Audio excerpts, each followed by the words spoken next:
લોકસભા ચૂંટણીના ત્રીજા તબક્કાના મતદાન માટે ફોર્મ ભરવાની અંતિમ તારીખે કોંગ્રેસ પાર્ટીના ઉમેદવાર કેતન પટેલે દમણ લોકસભા માટે ઉમેદવારી નોંધાવી હતી। આ પહેલા તેમણે મોટી દમણના ડીએનસી માર્કેટ પાર્કિંગમાં જાહેર સભાને સંબોધી હતી અને જંગી બહુમતીથી જીતનો દાવો કર્યો હતો। લોકસભા ચૂંટણીમાં દમણ લોકસભા સીટની વાત કરીએ તો 2019માં પણ ત્રિકોણીય જંગ જોવા મળ્યો હતો।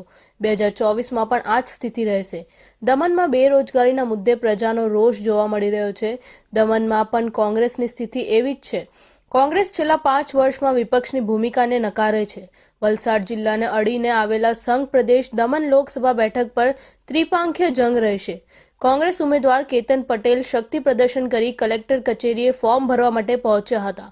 લોકસભાની સામાન્ય ચૂંટણી 2024માં ત્રીજા તબક્કાની ચૂંટણીમાં ઉમેદવારી પત્ર ભરવાના અંતિમ દિવસે દમણ લોકસભા બેઠક ઉપર કોંગ્રેસના ઉમેદવાર તરીકે કેતન પટેલ દમણ ચૂંટણી અધિકારી સમક્ષ ઉમેદવારી નોંધાવી હતી। ઉમેદવારી નોંધાવતા પહેલા દમણ મચ્છી માર્કેટ પાસે કાર્યકરોનું કેતન પટેલ અભિવાદન ઝીલ્યું હતું। દમણ લોકસભા બેઠક ઉપર અત્યાર સુધીમાં બીજેપીના લાલુભાઈ પટેલ, અપક્ષ ઉમેશ પટેલ અને કોંગ્રેસના ઉમેદવાર કેતન પટેલ વચ્ચે ત્રિપાંખીય જંગ ખેલાશે।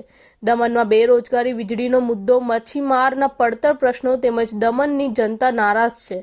સ્થાનિક મતદારોના પ્રશ્નોને લોકસભામાં વાચા આપવા માટે ફોર્મ ભર્યું છે। ચૂંટણી જીતીને લોકોના પડતર પ્રશ્નો દૂર કરવાની બાહેધરી કેતન પટેલે આપી હતી। ત્યારે દમણ દીવ બેઠક પર 3 અલગ અલગ પક્ષ લડશે। ત્યારે ગયા વખતે પણ કેતન પટેલને હારનો સામનો કર્યો હતો। ત્યારે આ વખતે માહોલ બદલાયો છે। જનતા જવાબદારી આપશે તેમ કેતન પટેલે આશાવાદ વ્યક્ત કર્યો છે। કહેવાનું તો ઘણું બધું છે પણ હજી સમય બાકી છે એટલે કહેશું। પણ આ જે લડાઈ છે એ તાનાશાહીની વિરુદ્ધની લડાઈ છે। આ વિચારધારાની લડાઈ છે।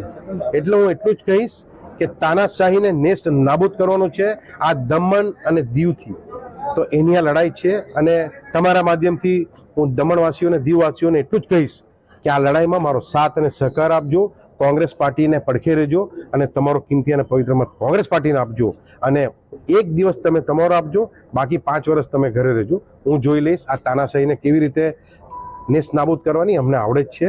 ખૂબ ઓછા મતદાર ધરાવતી આ બેઠક પર સૌથી પહેલા કોંગ્રેસનું વર્ચસ્વ રહ્યું હતું અને કેતન પટેલના પિતા ડાયાભાઈ પટેલ પણ અહીંથી સાંસદ રહી ચૂક્યા છે। ત્યારે ગત ચૂંટણીમાં ભાજપે આ બેઠક કબજે કરી હતી।